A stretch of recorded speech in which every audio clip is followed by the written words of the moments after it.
Hare Krishna, Namaste, Chapter 18, which is entitled as Sannyasa Yoga. 4. Niścayaṁ śṛṇu me tatra tyāge bharata-sattama tyāgo hi puruṣa-vyāghra tri-vidhaḥ samprakīrtitaḥ. After explaining 4 types of ideas that exist, Krishna here gives his opinion, and later in the 6th sloka he concludes saying that is matam, religion. Now let's see the meaning of the sloka. Bharata-sattama, O best of the descendant of the Bharata lineage. Tatra tyāge, regarding the subject of tyāga known as sannyasa, where the difference of opinion exists in the world. Niścayaṁ, the conclusion of the Shastras, may, from me, śṛṇu, hear. Arjuna is thinking, hear from you? Why not from others? Why can't I learn this from other scholars? Well, you have to hear from me because I am free of defects. Akila heya pratyanika kalyanaika thana svetara samasta vastu vilakshana ananta jnananandaika swarupa. We studied about this in the 15th chapter, 19th sloka, that the Lord is free of any doshas, any defects, any faults. He doesn't have any of those faults like the conditioned souls. Therefore, Arjuna, śṛṇu me, hear from me. What should I hear from you? Well, you're going to hear from me the conclusion on the subject of tyāga, which is also called as sannyasa. What Krishna is going to say in this sloka will be repeated in the 6th sloka. That will be conclusion, where clearly establishing Krishna's opinion on this subject matter. Puruṣa-vyāghra, O greatest among men. Tyāge, renunciation or relinquishment, which is known as tyāga. Tri-vidhaḥ, of 3 parts. Samprakīrtitaḥ has already been mentioned by me. Translation: O best of the Bharatas, now hear my judgment about renunciation. O tiger among men, renunciation is declared in the scriptures to be of 3 kinds. Now before we get into this, let's quickly take few moments to recollect what we have done in the past 2 slokas. Over there we discussed 4 types of thoughts or philosophy, opinions about tyāga, which is also known as sannyasa. Type 1 is to give up only the kamya karma, because it has faults, gives rewards of material stability in this world, or one may attain the heavenly planet. Therefore, one should give up doing kamya karma. Type 1. Type 2. No, one should do all the 3 karmas, renouncing the fruits, because nitya karma, naimittika karma also gives some result. Therefore, we cannot give up nitya karma, naimittika karma, but rather, like how one gives up kamya karma because of the phalam, but continues to do nitya karma and naimittika karma without expecting any phalam, likewise kamya karma can also be done without expecting any reward. Therefore, type 2 said one should do all the 3 karmas. Type 3 said give up everything, because it has faults in it. There seems to be a lot of violence of killing other living entities. Therefore, it should be given up. And type 4 said, no, one should perform all the 3 because there are no faults in anything that's mentioned in the Vedas.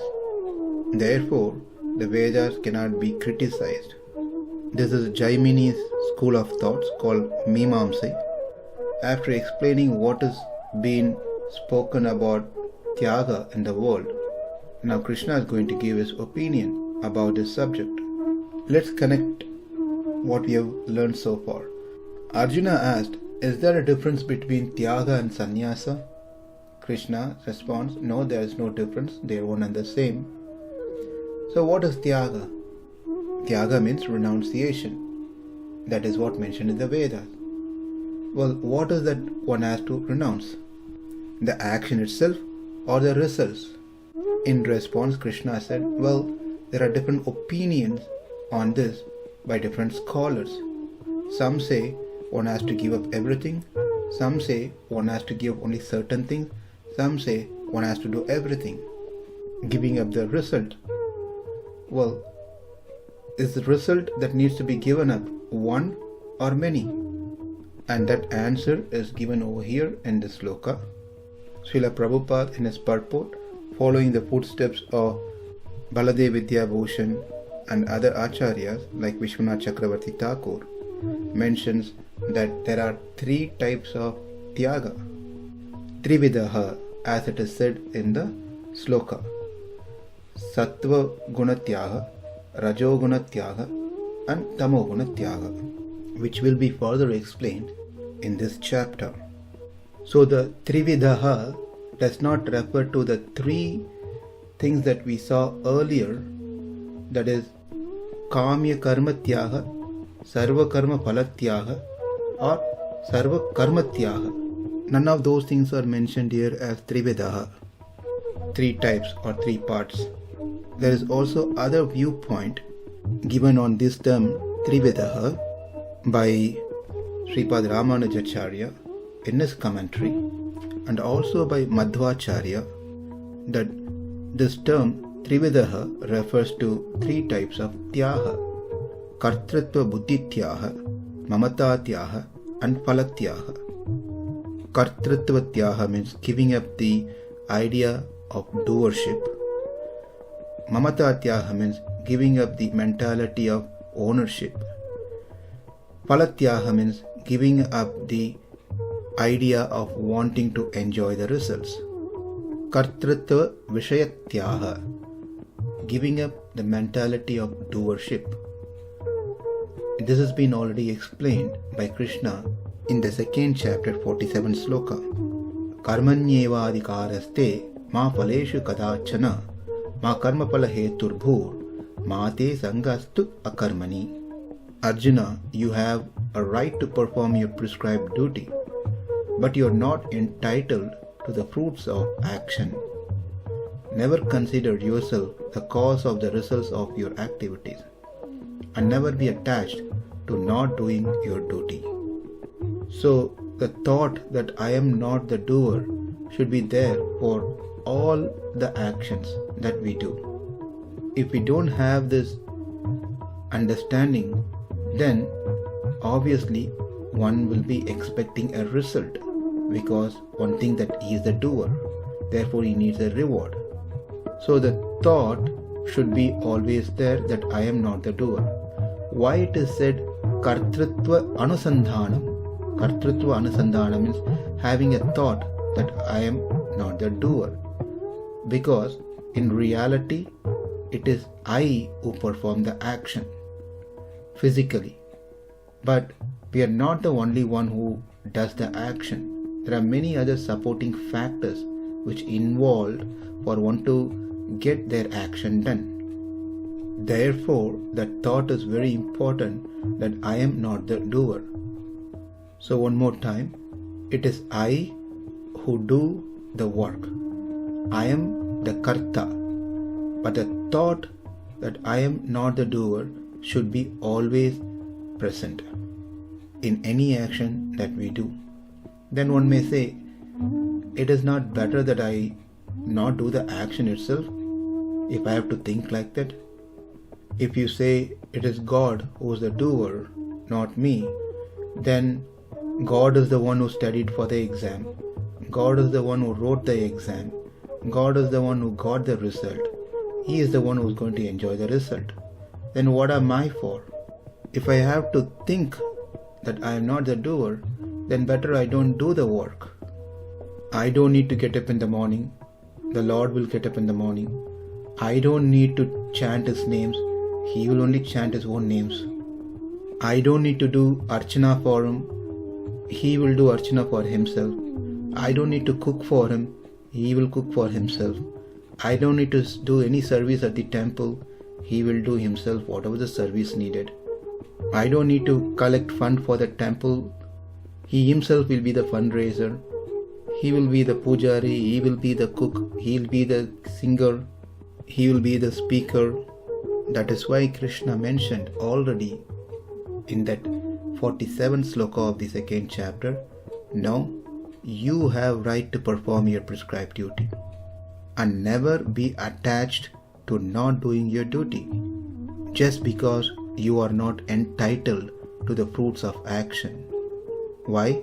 Because you are not the only one who's cause of that result through your action. There are many other factors involved, including myself.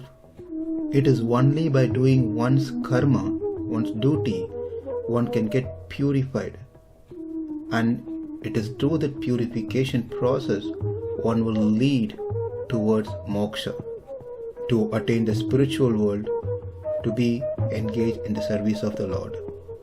But when one does their duty, one should not expect a result out of it. It is not, therefore, by performing a duty without expectation one gets purified, whereas if one does the duty with expectation, it further contaminates. If one fails to do their duty, then one gets sin. Then one can never attain the spiritual world. That moksha is not possible at all. Therefore, the first thing is to give up that I am the doer. That is called kartrutva buddhi tyāga. Next is karma vishaya tyāga, action. This is about mamata tyāga. This action going to give me some result. Therefore, this action is mine. This duty is mine. Rather, one should know that I am fully dependent on Krishna. I am unfit to take any karma by myself. It is the Supreme Lord gets this karma performed through me. Just like I am recording right now this sloka, and I am very clear and convinced that I am unfit to do this by myself, but it is the Lord who gets this done, keeping me as a tool, as an instrument. The Lord, if He desires, He can do anything and everything without anyone's help. But then He engages us in His service. This should be the attitude, clear attitude, when we perform any activities. Giving up the idea that I alone is the doer and this duty is mine because it gives me some result. Kartrutva tyāga should be there, and mamata tyāga, giving up the mentality of thinking this is mine, this duty is mine. One may ask, if one thinks that this doesn't belong to me, this karma is not mine, then what is the inspiration for that person to do that karma? This is easy to understand. When we do someone else's job, we are much more meticulous, careful, attentive to get that job done perfectly. Than when we think this is mine, then we may take it lightly. Therefore, a person who thinks this action belongs to the Lord will be much more careful in what they do. The third one is phala vishaya tyāga, giving up the result. It's called phala tyāga. When one performs an action, one gets some result. A person who gives up the result or not being attached to the result is what mentioned here as phala vishaya tyāga. Krishna has explained this one in the 3rd chapter, 30th sloka. Mayi sarvani karmani सन्न्यस्याध्यात्मचेतसा निरासीर् निर्ममो भूत्वा युध्यस्व विगतज्वरः. O Arjuna, surrendering all your works unto me, with full knowledge of me, without desire for profit, with no claims to proprietorship, and free from lethargy, fight. In that sloka, nirasir is nothing but phala-tyāga, giving up the mentality of wanting to enjoy the rewards of one's action. Nirmamo, that is mamata-tyāga, thinking oneself the proprietor of the action. And Mai Sarvani Karmani refers to kartritva tyāga, having the thought of I am not the doer, I am just an instrument. It is Krishna who is the actual doer. Therefore, all the karmas must be done only for the satisfaction of Krishna, and no desire for the result in the form of phala-tyāga and mamata-tyāga. And in the next sloka, Krishna says, by performing one duty as prescribed in the scriptures, one will get freed from the obstacles that comes in the way to perform bhakti. Throughout our Bhagavad Gita sessions, we attempted to share the viewpoints of various Vaishnava Acharyas. This is not to confuse the hearer, but to enrich their understanding and appreciate the various commentaries and derive the essence out of it. One such example is what we saw today.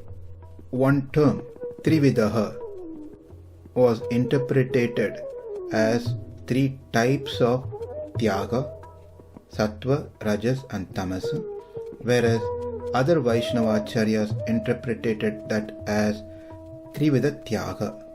That is, tyāga consists of 3 parts: kartritva tyāga, mamata tyāga, phala-tyāga. In the next sloka, Krishna continues on this topic that the karmas are mentioned in the Vedas must be performed, and it helps one to remove the obstacles in the way of worshipping the Lord through the process of bhakti. niścayaṁ śṛṇu me tatra tyāge bharata-sattama tyāgo hi puruṣa-vyāghra tri-vidhaḥ samprakīrtitaḥ. Namaste. Hare Krishna.